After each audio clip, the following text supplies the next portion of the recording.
Garde le rythme, on remue son cul pas mal. Brigitte plus vite, Corinne Seymour, très bien. On n'a pas peur de se tordre les reins, voilà. Balance man, cadence man, trace la glace, c'est le Bob man.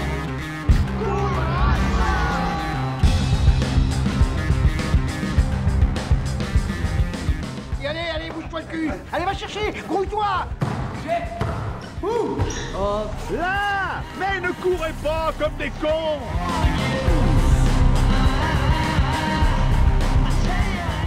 Allez, mais un rouge là-dessus! Les gars, vous dormez là ou quoi?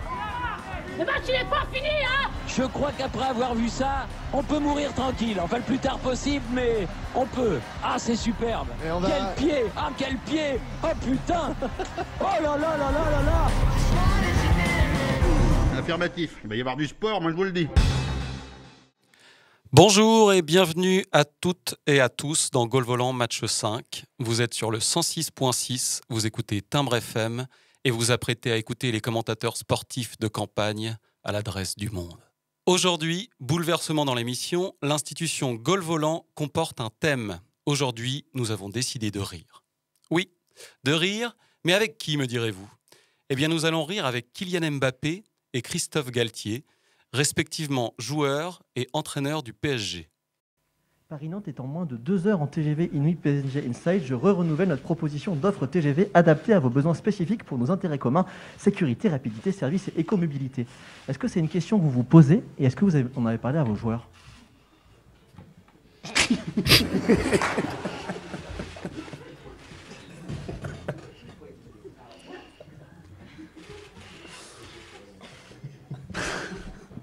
Excusez-moi. Je me doutais qu'on allait avoir cette question-là. Pour être très honnête avec vous, ce matin, on a parlé avec la société qui organise nos déplacements. On est en train de voir si on ne peut pas se déplacer en char à voile. Bonne vanne de Christophe. Alors peut-être avez-vous entendu parler de cet épisode de conférence de presse, le lundi 5 septembre 2022. Elle a fait un scandale. Non. Plutôt, je dirais qu'elle a fait bad buzz pour les deux protagonistes, good buzz pour tous les défenseurs de l'environnement, puisqu'on en parlait. Et puis, c'est vite passé. Hein. Alors aujourd'hui, on remet le couvert, on va parler transport. Parce que dans transport, il y a trans, mais il y a aussi sport. On va s'interroger sur le lien qu'entretiennent ces deux termes, car si mes compétences limitées en étymologie ne m'ont pas permis de rassembler sport et transport, il est évident qu'il existe de véritables enjeux communs. On fait parfois du sport pour son transport. On utilise un transport pour aller au sport ou assister à du sport. Le sport parfois nous transporte. Quand vous allez au sport, utilisez-vous un moyen de transport qui implique une pratique sportive? Vous vous transportez pour aller au sport, mais est-ce que cela vous transporte? Ouais, c'est pas faux. Allez, pour en parler, je vous présente mon équipe du jour. Qui c'est qui est là? Enfin, c'est le rendez-vous des glandules, là, ou quoi? Jolie brochette.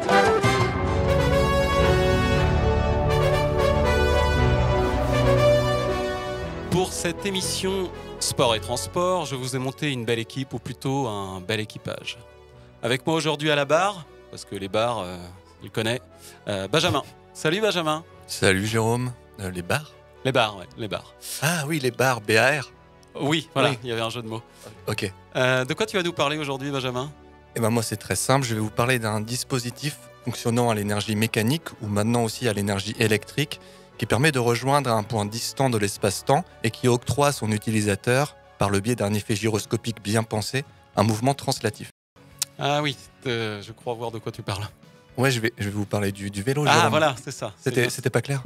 Si, ça va. Pour faire le ménage dans le studio après l'émission, le mousse du jour, Mathieu, nouveau chroniqueur dans Goal Volant. Salut Mathieu. Salut tout le monde.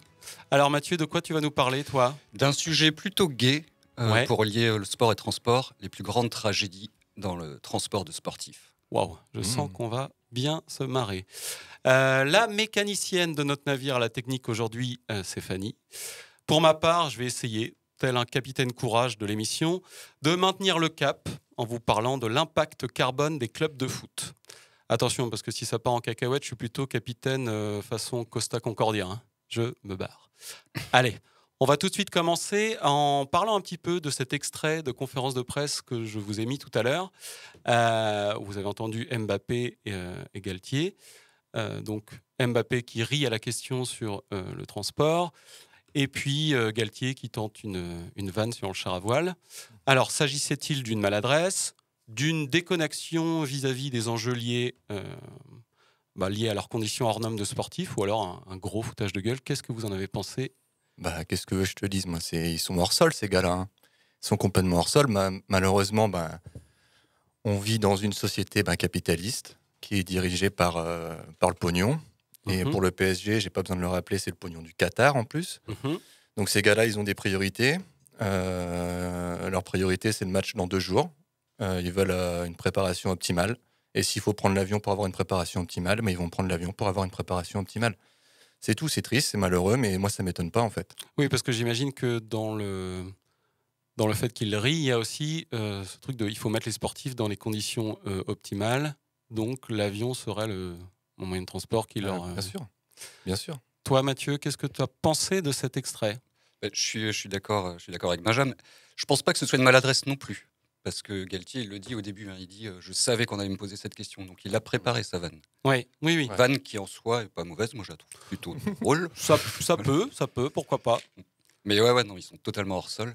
Après, est-ce que c'était le lieu pour poser cette question-là aussi? Est-ce que c'était les bons interlocuteurs? Je sais pas, c'est plutôt une question qui se pose aux dirigeants, aux managers, quoi. Mais est-ce que l'entraîneur ou un joueur ont un avis à donner là-dessus, quoi? Effectivement, parce que je ne suis pas sûr que ce soit eux qui s'occupent de réserver l'avion, le train, contrairement aux sportifs du dimanche comme nous, qui, quand on va faire un match de foot, un match de tennis, oui, on s'occupe de notre transport. Eux, je pense que ce n'est pas le cas.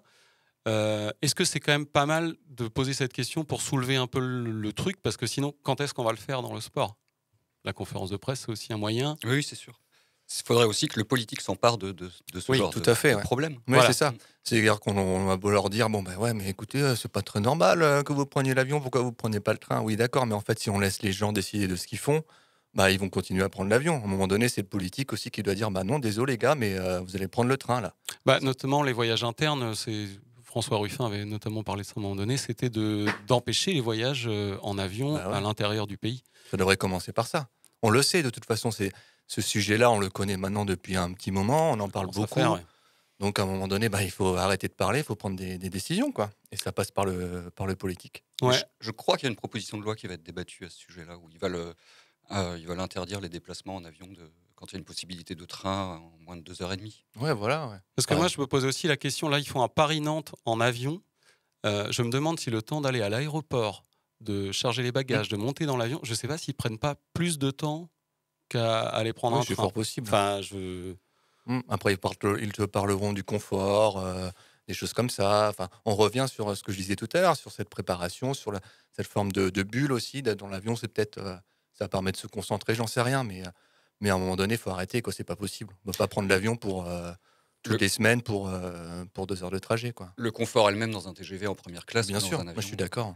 Il y avait aussi le scandale du PSG, là, quand il s'était déplacé au Portugal pour jouer contre le Benfica, où ils y étaient allés en jet privé et le bus avait suivi tout seul à vide. Juste pour récupérer les joueurs à l'aéroport. Pour faire la petite navette à la fin. Et là, on est quand même sur des... sur une grosse connerie. Sur du haut niveau. Voilà. Moi, je crois qu'on est quand même assez d'accord. Allez, on va écouter la première chronique de l'émission Sport et Transport. On va écouter Mathieu. Eh bien oui, mais justement, suite à cette affaire, j'ai décidé de donner moi-même le bon exemple aux joueurs du PSG et je suis venu ce matin depuis mon appartement à Rennes jusqu'à ce trou paumé qu'est au Gant sans prendre mon jet privé. Oh, bravo. Même si ça aurait été plus pratique. En jet, Rennes-Augan, c'est tellement rapide que j'aurais pu rester prendre un café tranquillement chez moi pendant ton édito, coach. N'en déplaise à tous les gauchias, bobos, écolos bien pensants que vous êtes, il y a quand même des moments où le char à voile est inutile et où on ne peut pas se passer de l'avion. Bonjour Joey. Approche-toi, tu verras mieux. Dis donc Joey, tu avais déjà vu un cockpit? Non monsieur, c'est la première fois que je prends l'avion.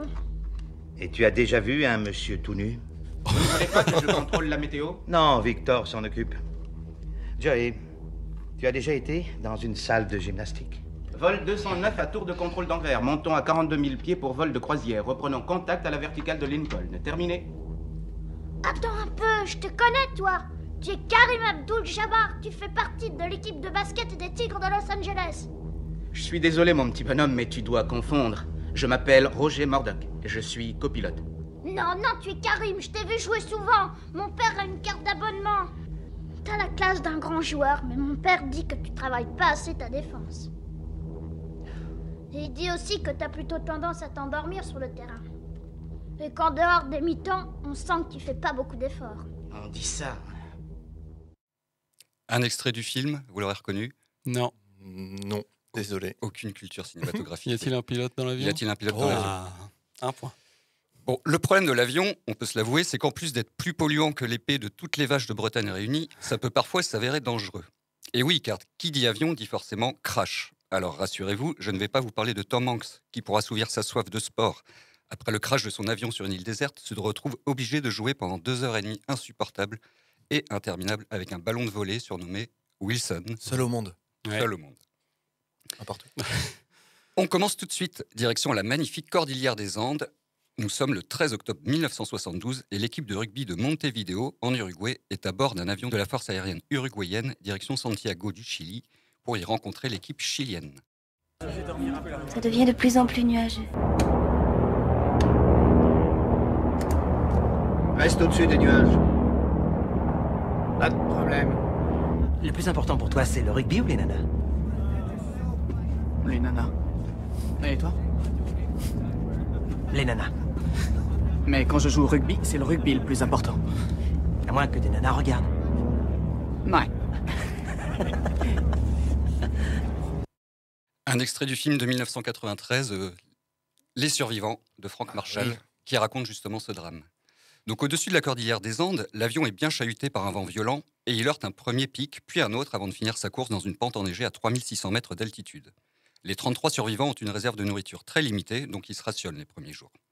Et puis ils apprennent par un poste de radio que les recherches sont abandonnées 8 jours après l'accident, parce que l'avion tout blanc est indiscernable dans la neige.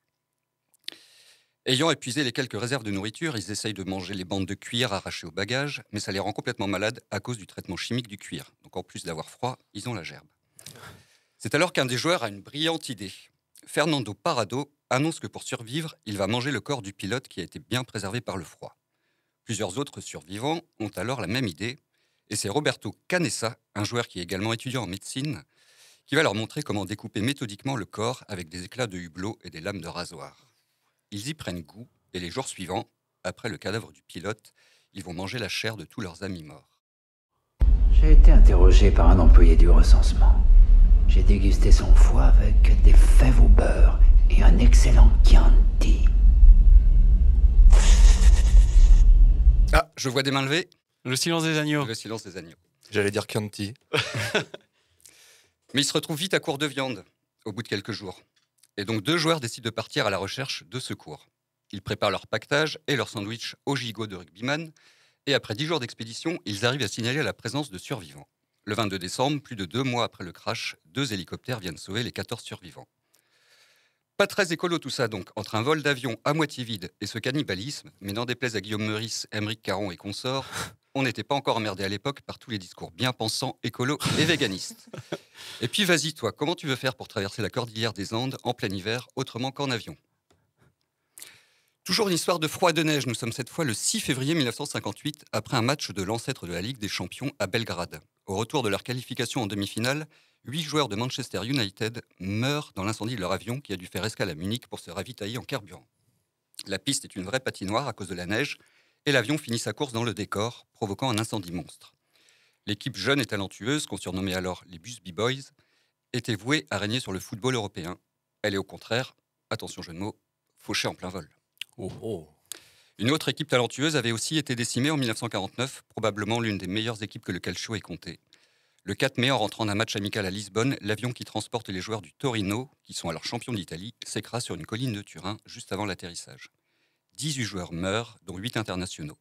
Le Torino est décimé, tout comme la Squadra Azzurra, qui arrive à la Coupe du Monde 1950, très amoindrie.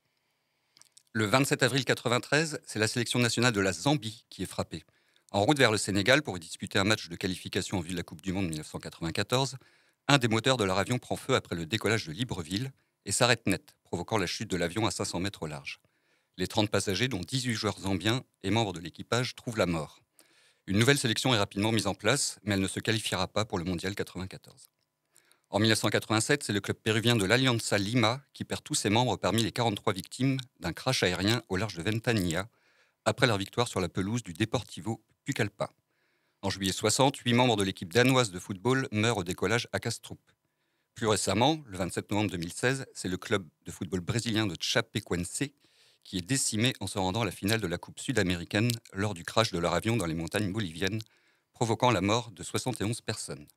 Alors, un petit point comptable à ce stade de la chronique pour voir si vous avez bien suivi, les gars. Oula. De combien de morts avons-nous parlé jusqu'à présent? Beaucoup. Beaucoup trop, oui. Pas moins de 207. Ouais, de quoi constituer plus de 18 équipes de foot ou quasiment 14 de rugby à 15. En me documentant pour écrire cette chronique, je me suis quand même posé la question de savoir pourquoi la plupart de ces tragédies aériennes ne touchaient que les équipes de foot. Mais j'ai quand même pu trouver la trace d'un crash impliquant une équipe de hockey sur glace. Mais ça se passe en Russie, alors est-ce que ça compte vraiment, sachant que la Russie est régulièrement le théâtre de crash aériens, avec tous les cimetières ambulants qui volent dans son ciel. En septembre 2011, un avion de ligne de type Yakovlev 42 s'est donc écrasé près de l'aéroport de Yaroslav, à 300 km au nord-est de Moscou. L'accident a fait 43 morts, et parmi eux l'équipe de hockey de la ville, 3 fois championne de Russie de hockey.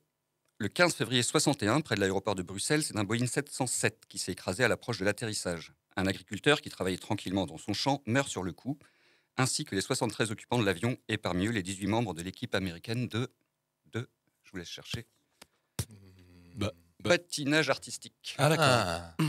L'ensemble de la délégation de patinage artistique des USA, qui était en route pour les championnats du monde à Prague, a donc disparu. Les championnats ont bien évidemment été annulés cette année-là, mais il faut savoir que cette tragédie a également porté un coup d'arrêt à la suprématie américaine sur le patinage artistique. Pourtant, parfois, il y a bien des alternatives à l'avion. Eh bien, mal en a pris un de nos plus célèbres sportifs français le 27 octobre 1949. Un peu trop pressé de retrouver sa dulcinée à New York, il modifie au dernier moment son voyage et renonce aux joies du bateau pour prendre l'avion. Vous l'avez reconnu? Marcel Cerdan? Marcel Cerdan, oui. Le boxeur Marcel Cerdan qui fricote alors avec Edith Piaf. Edith Piaf. Oh là, mais laisse-moi causer aussi. 5-1, je crois. Je n'ai pas fait le compte, mais... Et qui opte donc pour l'avion plutôt que le bateau pour la rejoindre. Bon, on peut le comprendre, hein, entre plus de 4 jours en bateau ou une dizaine d'heures en avion, quand on a les couilles, quand on est amoureux, le choix est vite fait. Malheureusement, le vol d'Air France s'écrase dans la nuit sur une montagne de l'archipel des Açores. Il n'y a aucun survivant parmi les 37 passagers. Alors non, Marcel? Non, rien de rien. Non, je ne regrette rien. Et à propos de regrets, on peut aussi évoquer un autre drame à l'origine de l'arrêt d'une émission de télé-réalité de TF1 dès le 2e épisode, Dropped. Le 9 mars 2015, lors du tournage du 2e épisode, une collision entre 2 hélicoptères de la société de production implique la mort de 3 sportifs. Camille Muffat, qui était nageuse, la navigatrice Florence Artaud et le boxeur... Ah, je ne sais plus comment il s'appelle. J'avais Florence Artaud déjà. Ouais. Alexis Vastine. Ouais.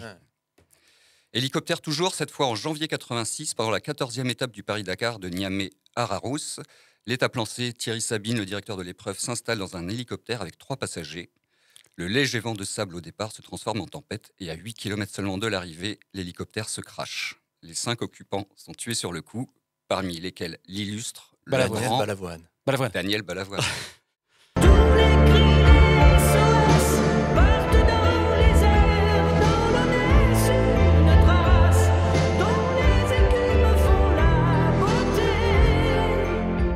J'aurais pu évoquer aussi tous les drames liés au sport automobile, aux mouvements de foule et émeutes dans les stades, comme tout récemment en Indonésie. Des milliers de morts au cours de la grande histoire du sport, des tragédies parfois atroces et révoltantes. On pourra quand même noter que les tragédies dans le monde du sport ne touchent presque que les sports d'équipe ou les sports automobiles. On n'a jamais entendu parler de mouvements de foule dans le public d'un tournoi d'échecs ou d'attaque d'ours pendant une course de ski de fond. Mais pour conclure, la plus grande tragédie humaine dans l'histoire du sport, n'est-elle pas finalement 2014 avec la victoire de l'En-Avant Guingamp sur le Stade Rennais? Oh, quel beau souvenir. Non, je voulais plutôt parler des milliers de morts au Qatar pour permettre à cette fumisterie de la Coupe du Monde qui est en train de se tenir. Sur ces belles paroles, bon appétit. On écoute Not Easy to Cook de Cannibal.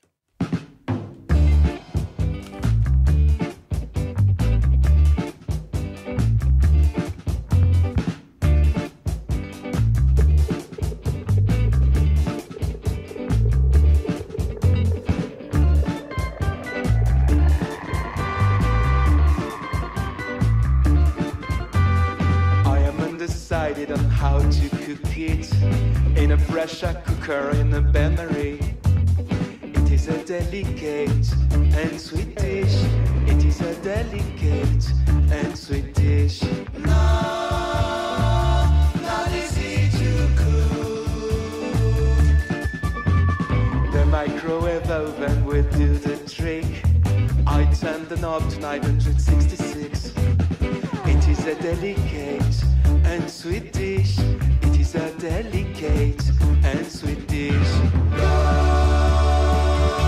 This cookery is sorcery true.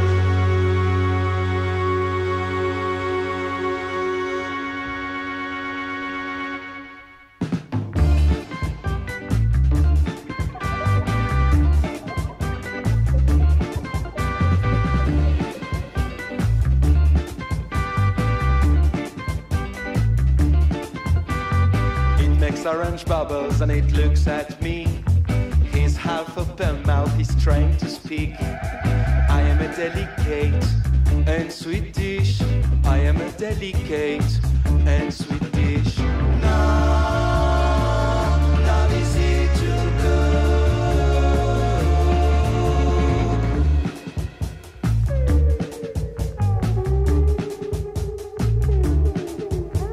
Still hot and steaming, it approaches me.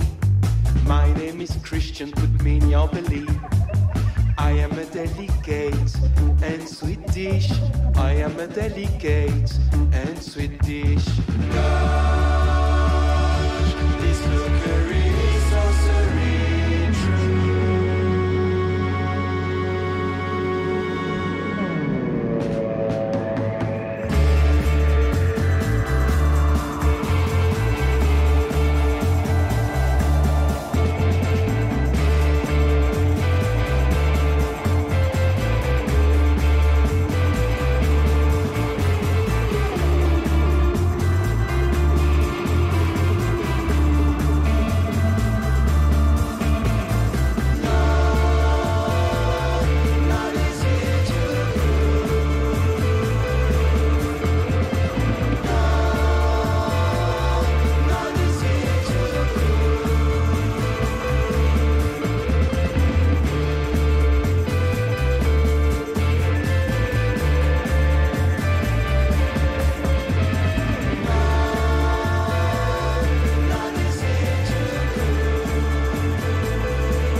Allez, j'avais un petit bonus, pas grand-chose à voir avec le transport, mais l'histoire est sympa quand même. Là, on est le 14 février 2013, le jour de la Saint-Valentin. L'athlète sud-africain Oscar Pistorius, qui est né sans péroné et a été amputé sous les genoux, et sa compagne, la mannequin Reva Steenkamp, dorment d'un profond sommeil dans leur demeure de Pretoria. Pas si profond que cela, visiblement, puisque l'athlète entend des bruits dans la salle de bain. Seule explication possible, il s'agit d'un cambrioleur désirant sûrement voler du gel douche et du fil dentaire.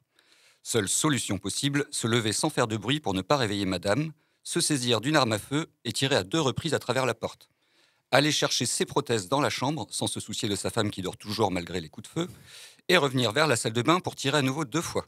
Puis entrer dans la salle de bain et réaliser qu'il ne s'agit pas d'un cambrioleur, mais bien de sa compagne qui s'était levée pour aller pisser. On peut dire que ce jour où Oscar Pistorius a tué sa fiancée, il était de mauvaise humeur, il s'était levé du moignon gauche. Oui. Merci Mathieu pour cette chronique joyeuse. Très joyeuse. Vraiment une première chronique de la joie, de la bonne humeur. Petit bilan quand même final.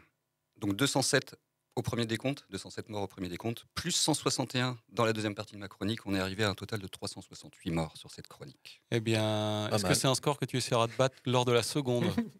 Non, ça devrait. Non, ça devrait. Bon. Merci Mathieu. Donc, pendant ta chronique, on a entendu Cannibal, Not Easy to Cook. Vous êtes toujours sur le 106.6 à l'écoute de Timbre FM. Et on va passer maintenant à la chronique de Benjamin pour Sport et Transport. Alors les cocos, ça gaze? Vous allez au taf en bagnole pour rembourser le prêt qui vous a permis de faire le plein pour aller au taf en bagnole, hein? Tout va bien? Allez, vous inquiétez pas, votre ami Benjamin a la solution. Depuis plusieurs années, un vent d'air frais souffle dans le dos des cyclistes. De plus en plus de personnes se lancent dans ce qu'on appelle la cyclo-randonnée, le cyclotourisme ou encore le cyclo-camping. Entre vacances, activités physiques et liberté, entre amis, en famille ou seul, ce loisir n'est cependant pas nouveau. Autrefois, on appelait ces gens des hippies. Et oui, j'ai retrouvé pour vous une archive datant de 1962. Écoutez bien. Mais qu'est-ce qu'ils foutent avec leur vélo ? Ils vont mettre 3 semaines à faire le tour de la Bretagne, alors que moi, avec ma bagnole, j'en ai pour un jour, hein, vroom vroom vroom. En plus, ils puent ces gens-là, ils se lavent pas, bah... Et oui, c'est le genre de propos qu'on pouvait entendre à l'époque. Et aujourd'hui, qui fait du cyclotourisme ? Deuxième archive. Mais qu'est-ce qu'ils foutent avec leur bagnole, avec leur vélo, ces bobos ? Ils veulent sauver la planète, bah... Ils veulent interdire les bagnoles, bah... Mais moi, on m'empêchera pas de rouler avec mon gros SUV, vroom vroom vroom, bah... Incroyable, on a retrouvé la même personne avec plusieurs années d'écart. De ta famille, je crois, non ? Non. Allez, j'exagère. Entre fantasmes et préjugés, on va essayer de démêler le vrai du faux. Et surtout, de peut-être vous donner envie d'enfourcher un Peugeot, un Farad Manufacture ou un Gitane. Pour vous, j'ai contacté un expert, que dis-je, une référence du cyclo-camping en France, Freddy. Depuis quand tu fais du vélo, Freddy ? Oui, disons que j'ai pratiqué régulièrement à la louche de 21 ans à 53 ans, je crois, ou un truc comme ça. C'est pour moi le moyen le plus fabuleux de voyager. Donc je trouve que c'est assez génial parce que les vacances, c'est aussi se dépayser, enfin pour moi. Et c'est vrai que, avec le vélo, on est vite dépaysé. Alors c'est pas le dernier venu dans le monde du cyclotourisme. Freddy, il a pas mal bourlingué. Bon, j'ai roulé en France, heureusement. J'ai roulé un peu en Angleterre, j'ai roulé au Canada, aux États-Unis. J'ai roulé au Portugal, j'ai roulé en Espagne, en Italie, j'ai roulé en Allemagne. Moi, j'ai roulé plutôt dans les terrains de montagne parce que j'étais de la région Rhône-Alpes et c'est vrai que j'ai toujours un peu...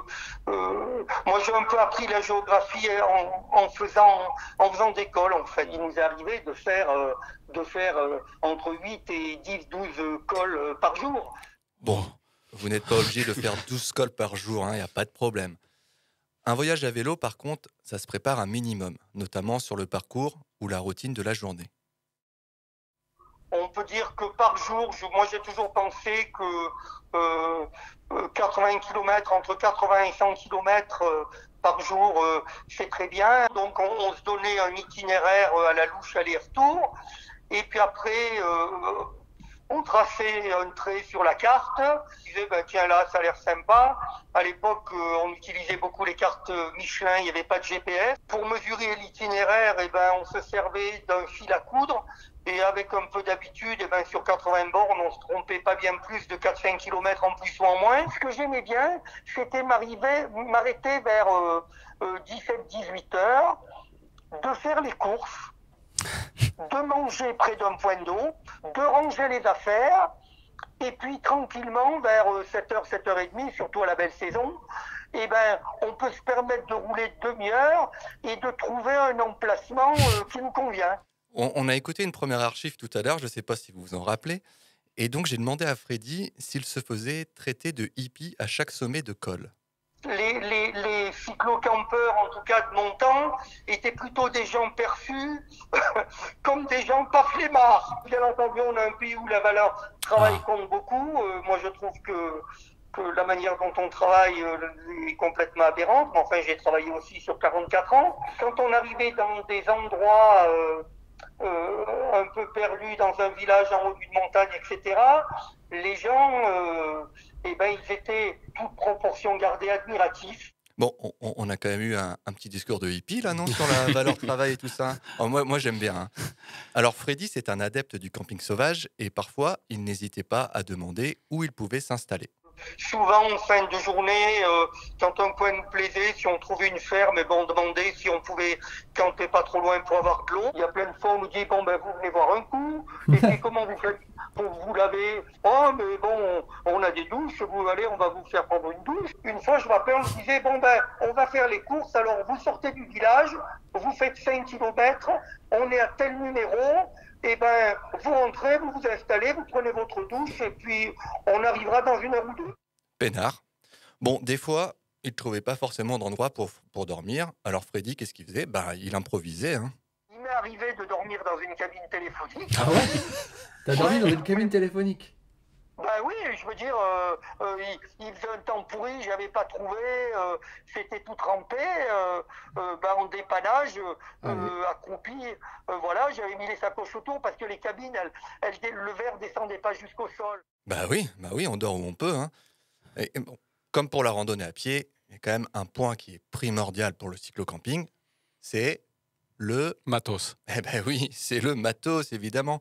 Alors Freddy, qu'est-ce qu'on embarque? Je croise encore des gens sur la route régulièrement, et quand je vois le bazar, pour rester poli, que les gens portent, moi j'arrivais à partir, franchement, pour un mois jusqu'à voire 2 mois, avec 18-19 kilos de bagages.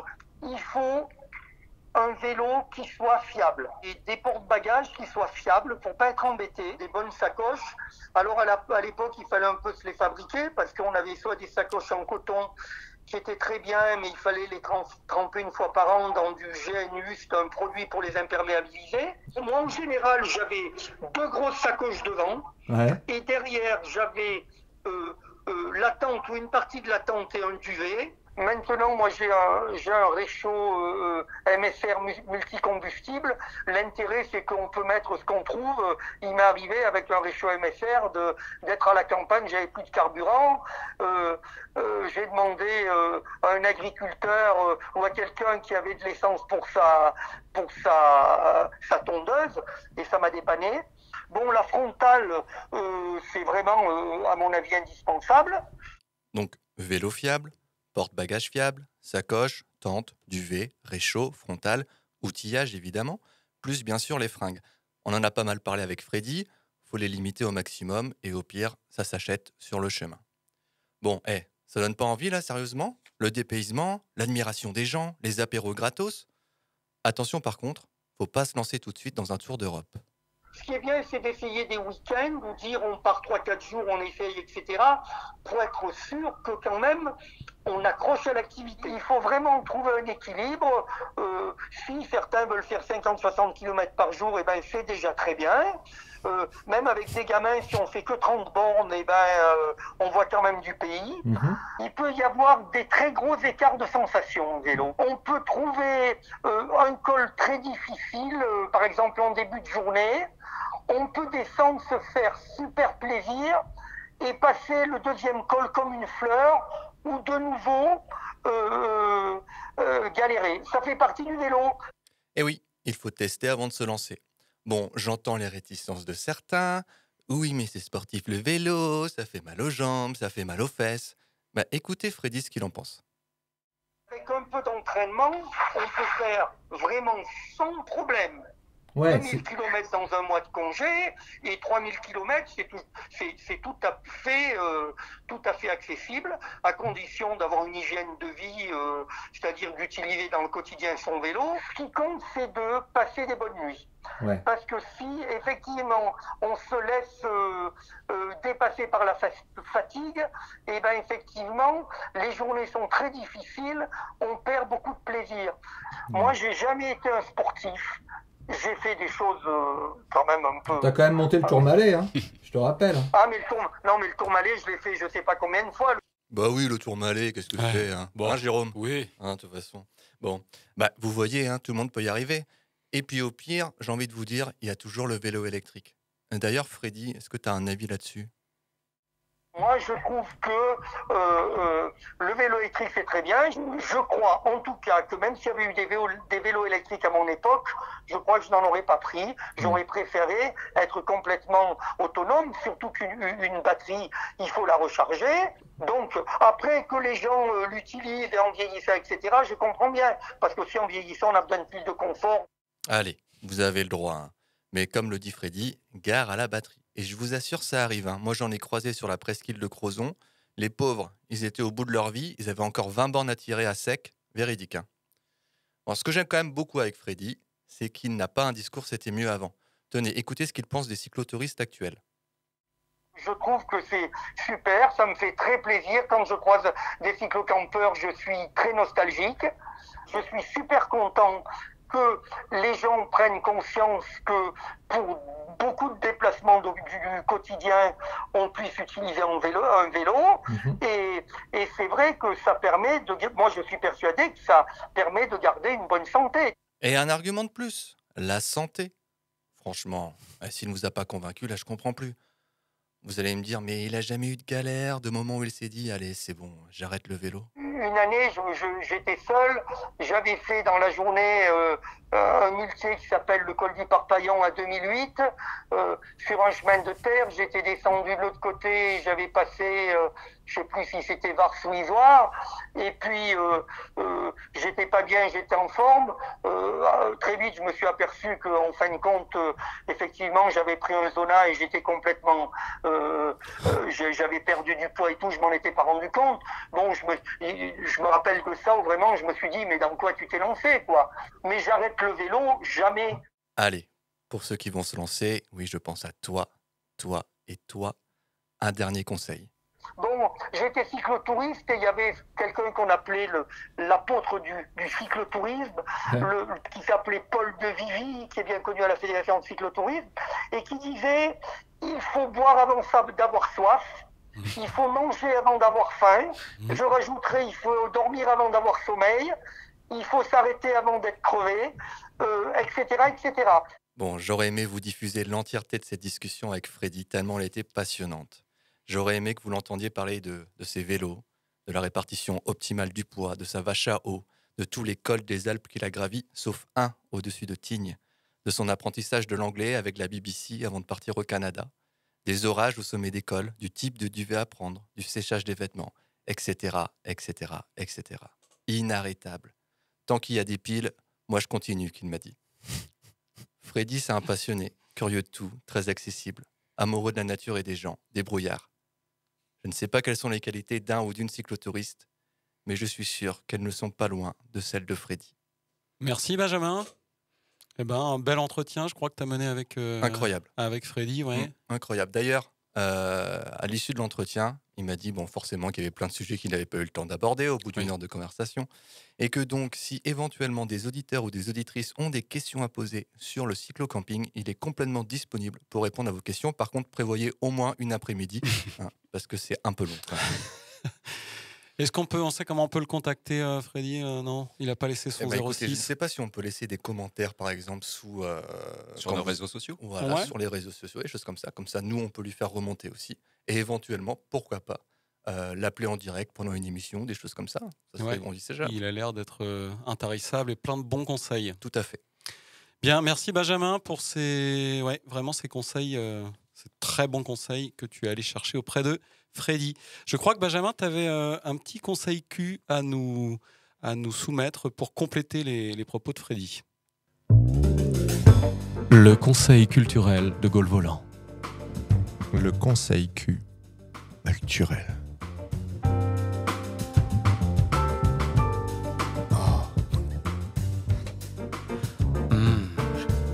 Le conseil Q. Oui, alors, bon, moi je vais rester sur le thème du vélo. Par contre, c'est pas vraiment un conseil culturel, c'est plutôt un conseil culinaire. Ah oui. Mais ce que je vais dire, ça concerne aussi la rando à pied. La bouffe en rando, on va pas se mentir, ça se résume souvent à pâtes, riz, soupe, salade, sandwich. J'ai encore jamais vu quelqu'un se préparer, je sais pas moi, un hachis parmentier en itinérance, par exemple. Même si on peut parfois être surpris par tout ce qu'on peut finalement faire avec un réchaud, une petite casserole et une petite poêle. Alors si toi, tu es fan de Jean-Pierre Coff, de Maïté ou d'Etchebest, voilà quelques idées de recettes pour te changer des cultissimes pâtes au pesto. Du taboulé. Tu prends de la semoule que tu fais tremper dans de l'eau froide 1 heure, paf, tu rajoutes oignons, tomates, concombres, poivrons, citron, pois chiches pour les protes, et bim, un ratable ma poule. L'omelette au poivron, 4 œufs. Bon, tout le monde sait faire une omelette, non? Et bam, poivron, oignon et curry avec. Un dalle, tu fais revenir un oignon dans ta casserole, t'ajoutes de la pulpe de tomate, des lentilles corail, du lait de coco et un peu de coriandre pour ceux qui kiffent, et si t'es chaud, un peu de riz pour accompagner. Ça c'est bon ça. Un risotto champignon. Eh ouais mon gars, risotto champignon. Tu fais revenir tes champis avec ail et oignon, ma gueule, t'ajoutes ton riz, tu remues bien comme ça, et puis t'ajoutes de la flotte, 5 volumes d'eau pour un volume de riz, et tu laisses cuire à feu doux, pépouze. Et pendant ce temps, tu montes ta tente feignasse. Du couscous. tes légumes, bah, je sais pas moi, des carottes, des courgettes, ce que tu trouves, quoi, bah, tu me les coupes et tu me les fais revenir dans ta casserole avec des pois chiches. T'ajoutes ta flotte et tu laisses mijoter une vingtaine de minutes, ma gueule. Oh, et si t'as quelques épices comme du ras el hanout, alors là, tu me fais plaisir. Et ensuite, tu hydrates ta semoule avec tout ça. Ou sinon, vous pouvez toujours acheter tout un tas de bouquins vous présentant des recettes sac à dos. Donc, c'est des recettes pour partir la journée, on les prépare avant, ou en itinérance.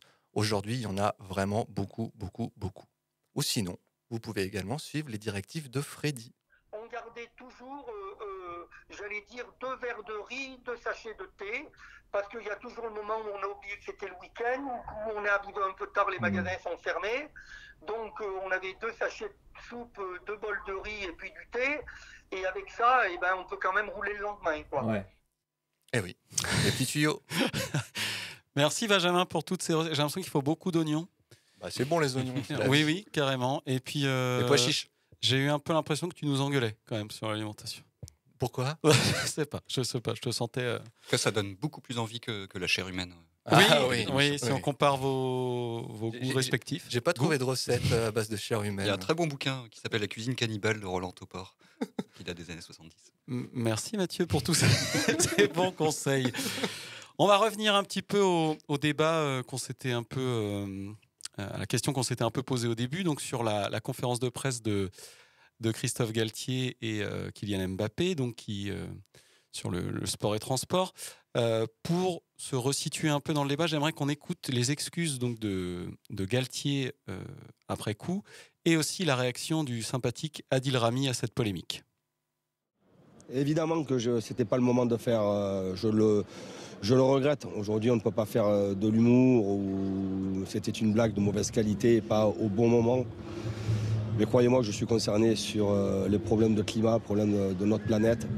Et je sais, la responsabilité que nous avons, j'ai entendu beaucoup dans la journée qu'on était hors sol, c'est faux. Heureusement que la question m'a pas été posée en conférence de presse. Heureusement, mon Dieu. Je peux te dire, j'aurais créé une armée d'écolos. On peut plus rigoler, plus d'humour, c'est fini, basta. Après voilà, j'ai du respect. Bien évidemment que je me rends compte, la planète qu'on va laisser à nos enfants, machin. Je sais, la preuve, je songe à changer de voiture. Bravo. Alors, je sais pas si vous entendez quand Adil Rami s'exprime, on entend un bon gros bruit de moteur derrière. Parce vroom, vroom, vroom. Voilà, vroom. il fait sa vidéo en bagnole. Puis il dit l'état du monde, machin, et c'est bon, tout est dit, quoi. Moi, je voulais remettre ça un peu déjà pour écouter Christophe Galtier ramer. Mathieu, tu nous faisais les signes pendant qu'on l'écoutait. C'est aussi, je me demandais s'il n'y avait pas de l'indulgence vis-à-vis des sportifs. Alors là, ils se sont fait épingler, mais ça fait des années qu'ils prennent des avions dans tous les sens. Je voulais aussi le mettre en parallèle avec notre ancien Premier ministre, Jean Castex, qui s'est fait épingler pour être allé voter dans les Pyrénées. Il était parti en avion pour aller voter. Tout le monde a dit que c'était un scandale, ce qui est vrai. Mais est-ce qu'il n'y a pas un petit peu 2 poids 2 mesures où le premier politique se fait épingler et dans le sport, on en parle quand même très peu? Bah, là, on en cause quand même, là.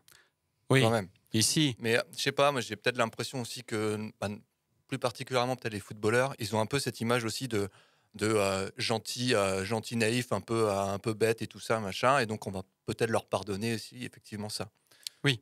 J'ai l'impression que c'est un peu l'image qu'ils ont. Après, moi, j'ai quand même toujours eu dans l'idée que tout est politique, finalement, et que souvent on dit, oui, mais est-ce que les artistes doivent s'engager et tout ça, machin. C'est le même problème qu'avec les sportifs.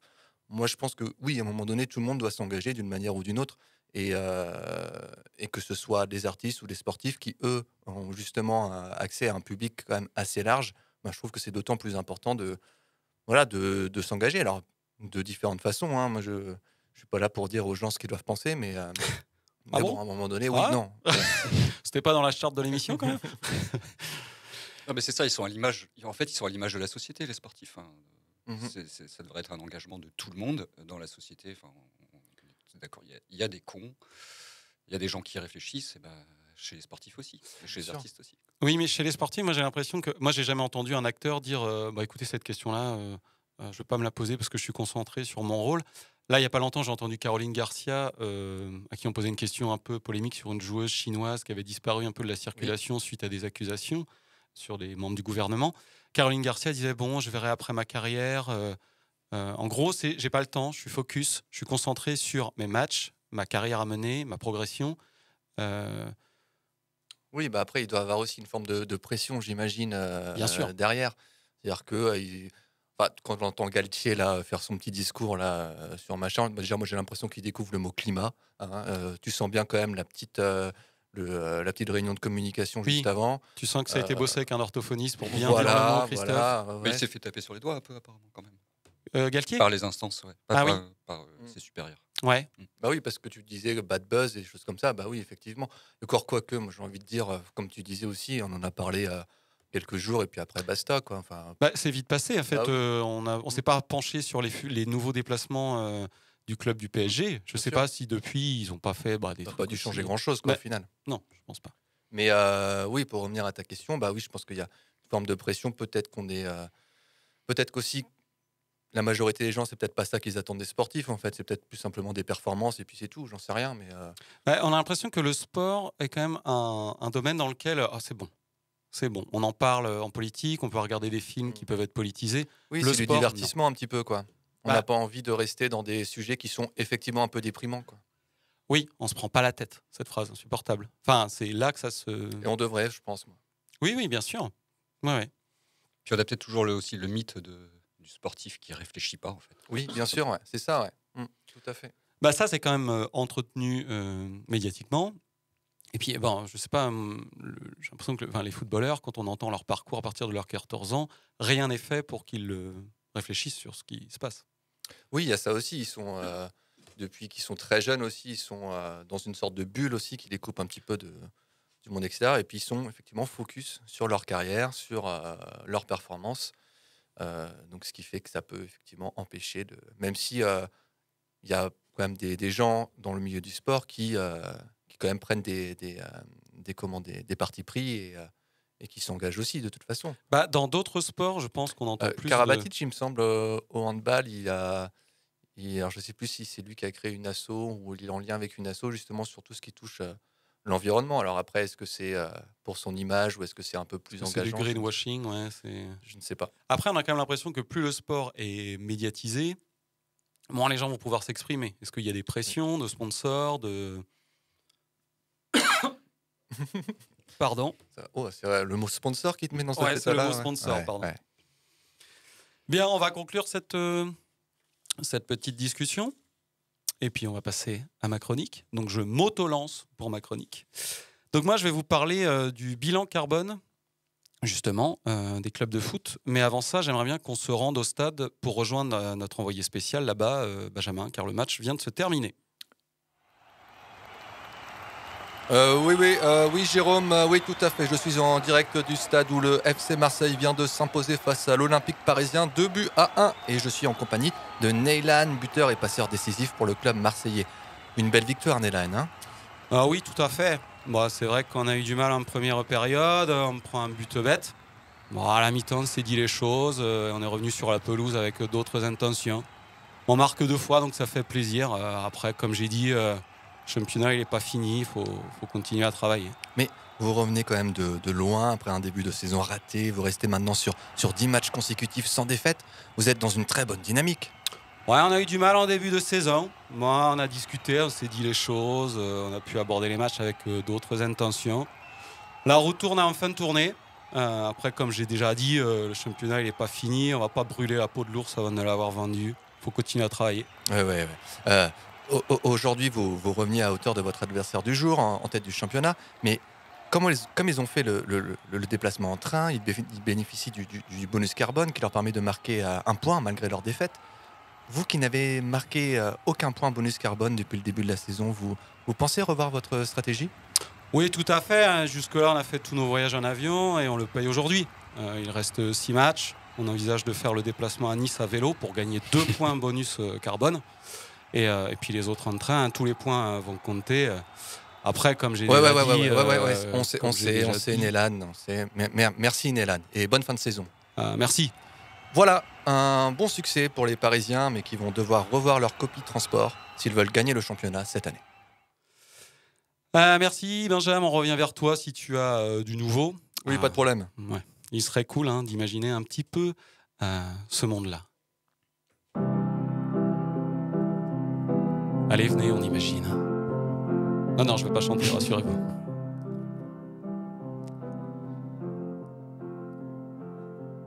Imaginez un monde, déjà, où il n'y aurait pas des matchs de foot tous les soirs. Imaginez un monde où les équipes se déplaceraient en train pour se rendre dans la ville d'à côté, même les grandes équipes. Un monde où les équipes se déplaceraient en train, même quand ce n'est pas à côté. Un jeudi soir, sans ces 32 matchs de Coupe d'Europe.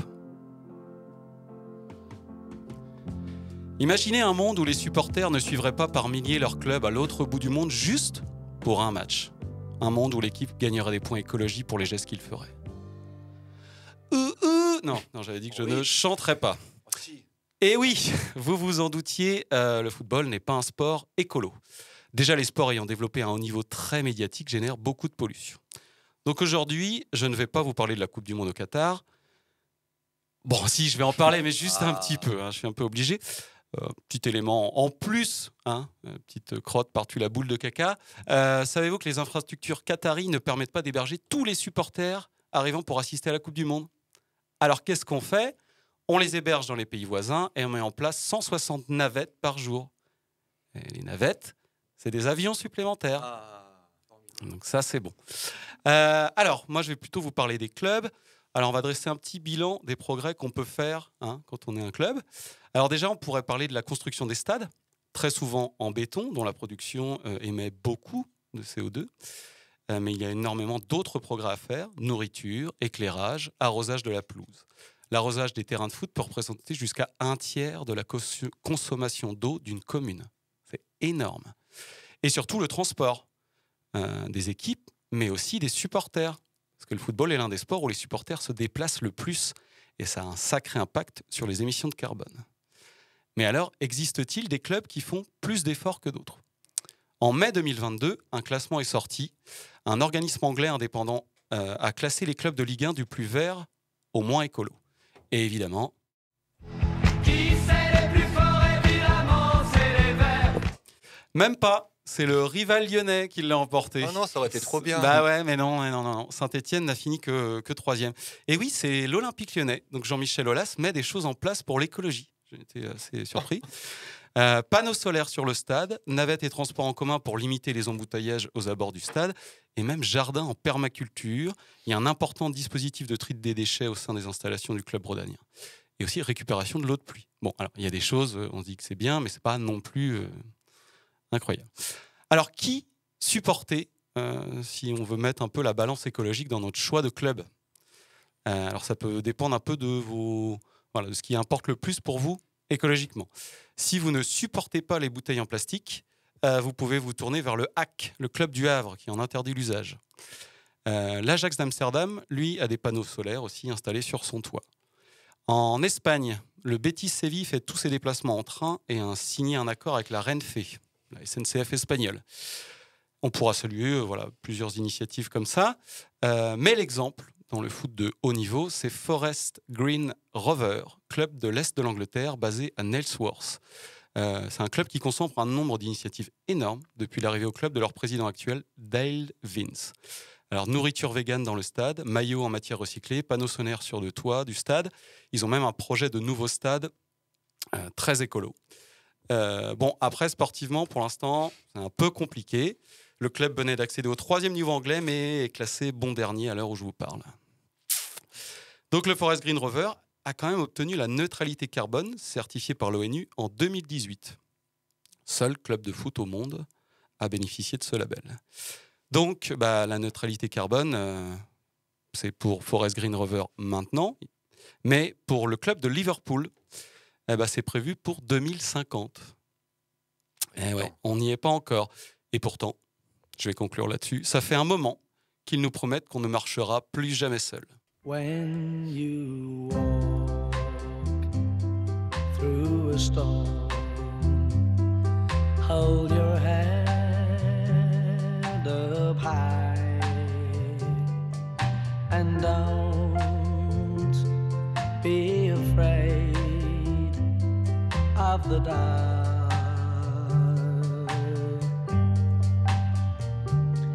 At the end of of a stone.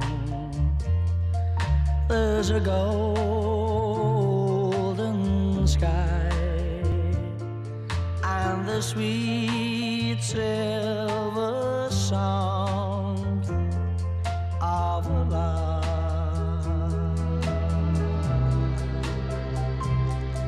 Walk on through the wind, walk on through the rain, for your dreams be tossed and blown.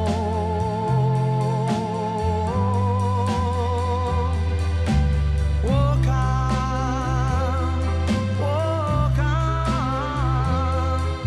with hope in your heart, and you'll never walk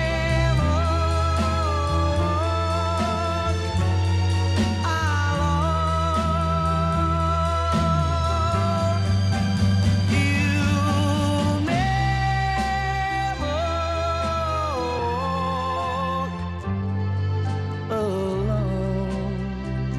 never walk alone. Walk on with hope in your heart, and you'll never walk alone.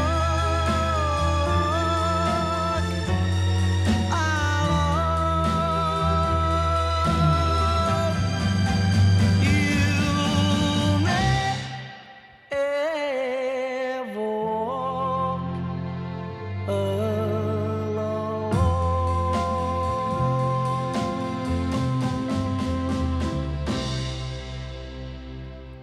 C'était Jerry and the Peacemaker, You'll Never Walk Alone, l'hymne du club de Liverpool. Vous êtes toujours à l'écoute de Timbre FM sur le 106.6. Vous écoutez Goal Volant, match 5. Et on va passer à la troisième mi-temps. Quel est le moment que le sportif attend? C'est la troisième mi-temps. Quel est le moment que le sportif attend? C'est la troisième mi-temps.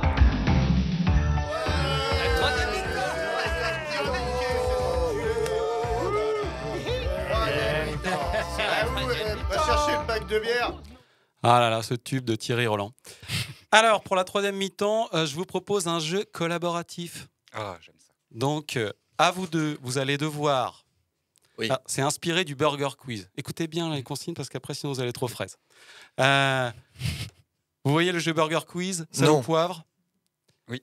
Je vous propose un mot. Il va falloir me dire si c'est sport ou transport ou les deux.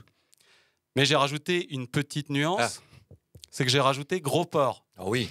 Donc, ça peut être sport, transport, gros porc. Et ça peut être les trois en même temps ou que deux parmi ces trois propositions. Vous devez vous mettre d'accord. Vous avez compris? Oui. Ça va se faire en jouant. C'est des mots, hein. Je vous dis un mot et vous dites si c'est rattaché au... Premier mot, rail. Il n'y a pas des rails dans un sport quelconque? Les trois. Le sport. C'est un peu un gros port, non? Je sais pas. Je vois aucun lien avec le... Et transport, ce serait quoi? Ah, la rail, bah oui. Les rails de chemin de fer. Ah oui. Donc votre réponse, c'est les trois. Les trois. Ouais. Eh bien non, parce que c'est pas un gros port. Oh. Rail. Non. Ah bah pardon, rail. Excusez-moi. Excusez-moi. Et c'est perdu. Le deuxième, Costa. Costa. C'est pas une compagnie aérienne? Non, pas aérienne. Costa Ferries ou je sais pas quoi. Ouais, il y a un truc comme ça. Hein. Ça a été dit dans l'émission déjà. Oh. Donc transport déjà. Sport, qu'est-ce que ça pourrait être Costa? C'est pas à moi qu'il faut demander des noms de sportifs. Costa, je sais pas, c'est peut-être. Il y en a bien un qui s'appelle Costa, quoi. Ouais. Mais du coup, est-ce que c'est un gros port? Bah si on le connaît pas. Ouais, ça devait être difficile. Sport et transport. Sport et transport, ces deux-là. Ok, allez. C'est ça. Oui. Albert Costa, vainqueur de Roland Garros 2002. Noël Le Graët. Ah, bah sport. Transport. Je vois pas trop le lien, moi. Il n'aurait pas été directeur de la SNCF. Ah. Je sais pas. Attends, je regarde sur mon En tout téléphone. cas, Ah, Patrick. Ah, pardon. Gros port, ça se tient un peu, non? Bon, oui, j'ai envie de dire ça aussi. Ouais. Sport et gros port. Sport et gros port. Et c'est une bonne réponse. Oui. Noël Le Graët est épinglé pour des comportements tout à fait déplacés en ce moment au sein de la Fédération française de foot. Bravo, Noël. Le Graët, ancien maire de Guingamp. Star. Star. Bah, la Comme star tu- à Rennes. Oh oui, j'y avais pas pensé. La Ouais, Star, c'est pas un truc, un nom de club quelconque, ça Le Red Star. Le Red Star, tout à fait. Donc c'est. Puis il y a quand même pas mal de gros ports chez les stars, non? Oh oui. Ah oui. Ah oui, c'est les trois. Les trois. Les trois. Les trois, bien vus. Alors, j'avais pas pensé au côté gros port, mais ça Ah oui, marche. mais il a raison. Et Red Star, ça fait plaisir. Twingo. Est-ce que des gros porcs conduisent des Twingo? Je ne sais pas. Bon, bah, transport.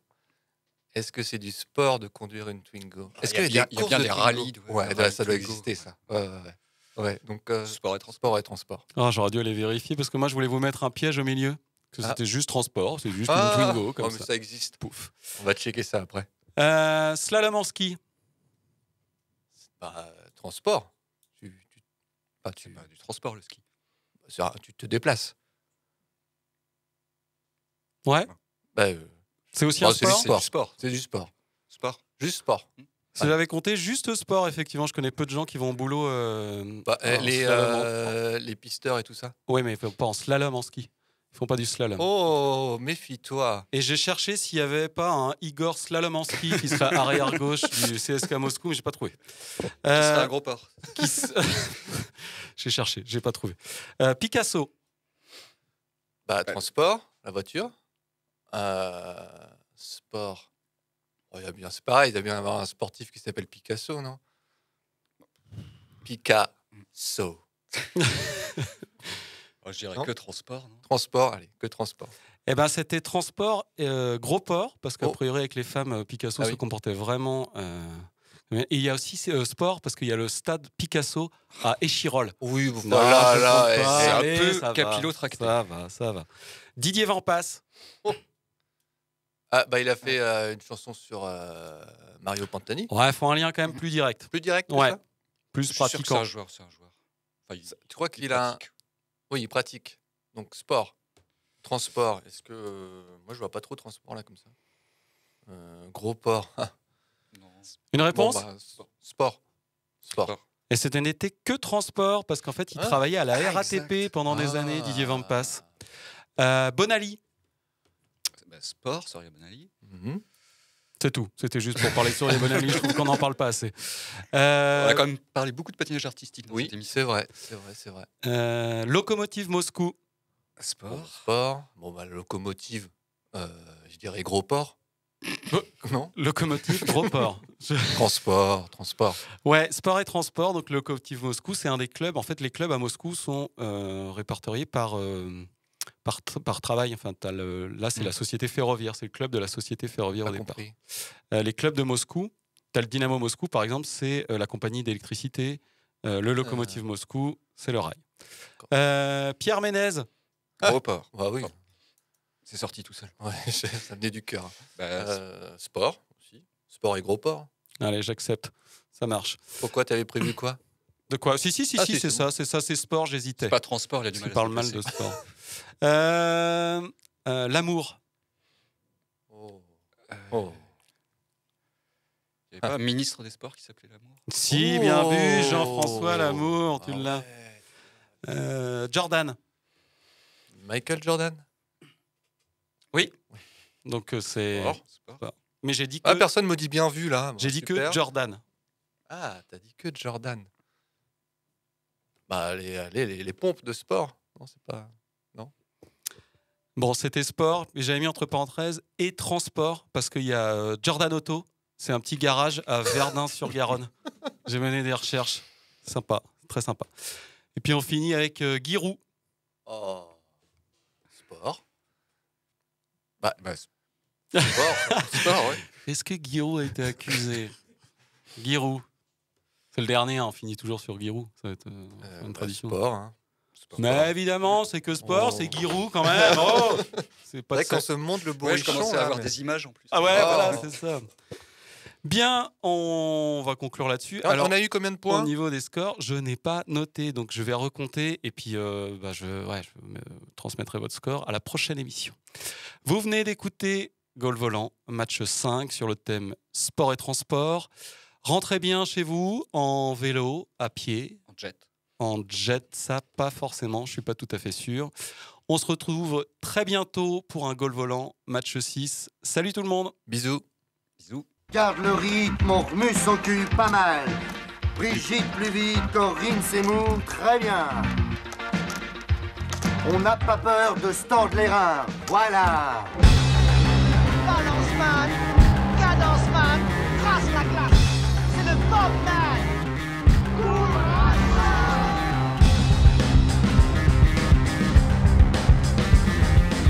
Et allez, bouge-toi le cul. Allez, va chercher, grouille-toi. Ouh. Là. Mais ne courez pas comme des cons.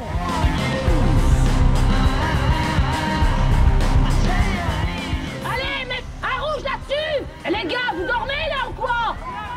Le match il est pas fini, hein? Je crois qu'après avoir vu ça, on peut mourir tranquille. Enfin, le plus tard possible, mais on peut. Ah, c'est superbe. Quel pied. Ah, quel pied. Oh, putain. Oh là là là là là là. Affirmatif. Il va y avoir du sport, moi je vous le dis.